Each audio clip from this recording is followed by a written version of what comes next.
भाकपा माले के राष्ट्रीय महासचिव डॉक्टर दीपांकर भट्टाचार्य ने समस्तीपुर सर्किट हाउस में आके अपने कार्यकर्ता से मुलाकात की और आने वाले विधानसभा के लिए उन्होंने चर्चा की। उसके बाद प्रेस वार्ता के मार्फत से उन्होंने यह जानकारी देते हुए कहा कि किस रणनीति से बिहार में विधानसभा चुनाव लड़ी जाएगी और इंडिया गठबंधन में ही सरकार चुनाव लड़ेगी। तो चलिए वो क्या कह रहे हैं वो सुनिए।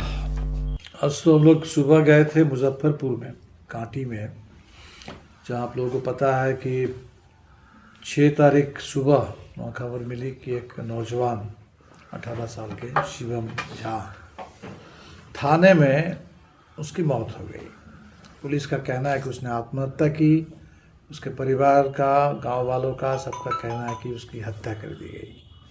तो हम लोग वहाँ पहुँचे थे, उनके माँ से, उनके पिता से, उनके भाई से, लोगों से बातचीत हुई और जो हम लोगों को पता चला वो बहुत जो तस्वीर बिहार की है बहुत ही खतरनाक। एक नौजवान, कोई अपराधी नहीं है, एक मजदूर है, उसको ऐसे ही उठा लिया जाता है एक बाइक चोरी के इल्ज़ाम में, कोई एफआईआर नहीं, कुछ नहीं, और फिर दबाव बनाया जाता है कि पैसे दे दो तो छोड़ देंगे। और ये गरीब परिवार है, पैसा नहीं दे पाए और उसकी हत्या हो गई। और अभी तक वहाँ कोई कार्रवाई नहीं हुई है। जो इसके लिए जिम्मेदार हैं लोग, उनके ऊपर कोई खास कोई कार्रवाई नहीं। तो इसके बाद हम लोग आए थे मधुबनी, जहाँ आपको पता है कि 29 तारीख को इमाम मोहम्मद फिरोज़ वाहन चेकिंग के नाम पर उनकी बुरी तरीके से पिटाई की गई और उनको अपमानित किया गया। मुस्लिम होने के नाते उनको निशाना बनाया गया। और यहाँ भी अभी तक जो डीएसपी इसके लिए जिम्मेदार हैं उन पर कोई कार्रवाई नहीं। इनका जो इलाज भी अभी तक हुआ है, कोई प्रशासन की ओर से इलाज नहीं कराया गया और बल्कि उनको जो छोड़ा भी गया वो भी पैसे लेकर के छोड़ा गया। तो पूरे बिहार में जो देख रहे हैं कि जो नीतीश जी सुशासन की बात करते थे, अब सुशासन के नाम पर जो दिख रहा है पुलिस की गुंडागर्दी।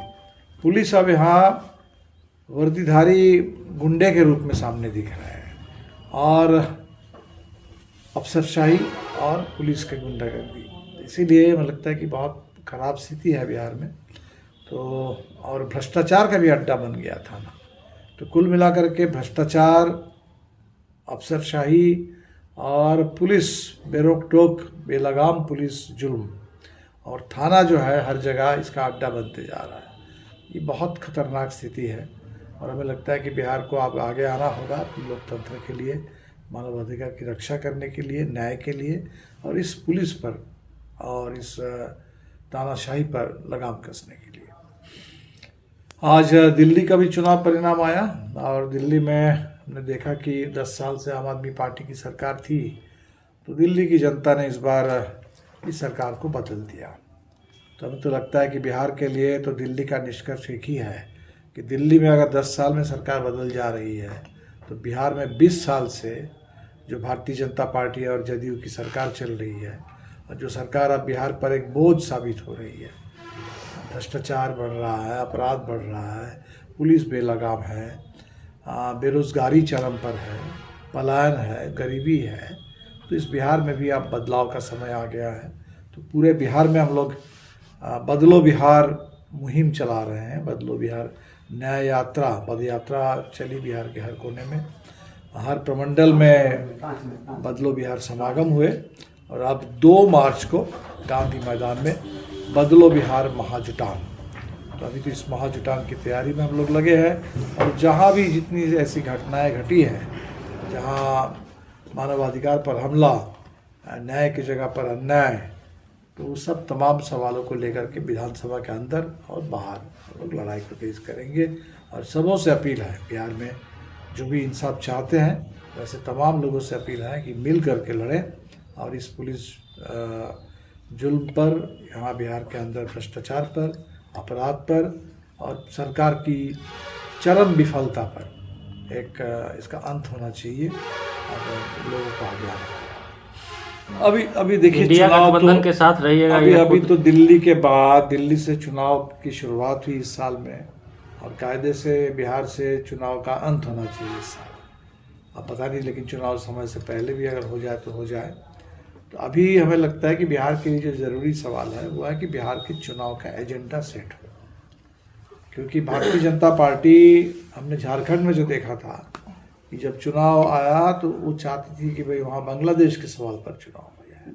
बिहार में भी आप देखते हैं कि जो बिहार के भाजपा के नेता जब भी भाषण देते हैं, पद यात्रा निकालते हैं, तो स्वाभिमान यात्रा करते हैं, त्रिशूल बांटते हैं, घुसपैठ की बात करते हैं। तो बिहार के जो असली मुद्दे हैं, रोज़गार है, पलायन का सवाल है, गरीबी है। नीतीश जी ने कहा था कि हम 2-2 लाख देंगे गरीबों को, 1 पैसा अभी तक नहीं मिला। जो जाति आधारित गणना हुई उसके बाद 65% आरक्षण तय हुआ, वो 65% आरक्षण अभी भी लागू नहीं हो रहा है। तो बिहार में ये जो मुद्दे हैं, हमें लगता है कि मुद्दों पर चुनाव हो। अभी फ़िलहाल एजेंडा सेट करना ही इम्पॉर्टेंट है, और शेष तो जो भी इसलिए संघर्ष की ताकतें हैं, ज़मीन से जुड़े लोग हैं, तो हमें लगता है कि इन लड़ाइयों को एक मंच पर लाना। लोकसभा चुनाव के बाद इंडिया गठबंधन में एक बिखराव वाली स्थिति बनी है, सभी अपने अपने दावे कर रहे थे। तो क्या बिहार में हमें लगता है कि बिहार में तो बिल्कुल गठबंधन बना रहेगा। बिहार में गठबंधन पहले से था। इंडिया गठबंधन जो लोकसभा के दौर में बना, जिसमें आम आदमी पार्टी भी शामिल थी, तो वो एक उसमें विस्तार मिला था। भले उस विस्तार में कुछ समस्या हो सकती है, लेकिन देश में ज़रूरी है, और बिहार में पहले से गठबंधन बना हुआ है। 2020 में भी था, लोकसभा चुनाव में भी था। हमें लगता है कि बिहार में निश्चित तौर पर गठबंधन आगे बढ़ेगा, क्योंकि ये गठबंधन के नेतृत्व में ही ये जो बदलाव की मांग है बिहार की, इस मांग को पूरा हम लोग कर सकते हैं।